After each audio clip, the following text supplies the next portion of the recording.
آج کے سبق میں آپ سورہ قریش کی مشق کریں گے. آئیے اس کی ابتدا کرتے ہیں.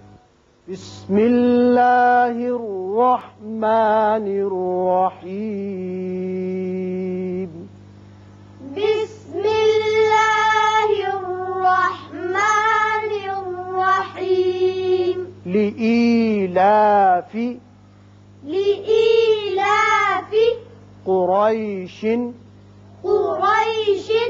قاف پر ہوگا، حروف مستعلیہ میں سے ہے، را کے اوپر زبر ہے، یہ بھی پر پڑا جائے گا. اب یہاں شین کے نیچے دو زیر تنوین ہے، لیکن جب وقف کریں گے تو یہ شین ساکن ہو جائے گا.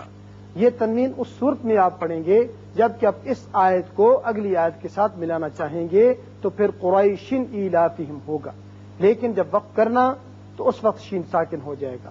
اور دوسرے یاد رکھیے کہ آپ اعوذ باللہ بسم اللہ اور اس حصے کو تینوں کو ملا بھی سکتے ہیں.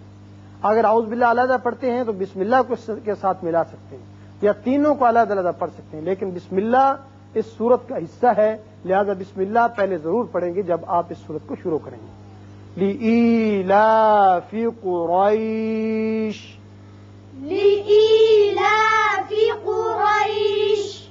ایلافہم. ایلافہم. ایلافہم. ایلافہم. رحلة الشتاء. رحلة الشتاء. را کے نیچے جب زیر آئے تو اس کو باریک پڑھتے ہیں. اب یہاں مد ہے، مد متصل بڑا مد ہے، لازمی 5 حرکات کے برابر آپ اس کو اوپر کی طرف کھینچیں گے. رحلة الشتاء. رحلة الشتاء. والصيف.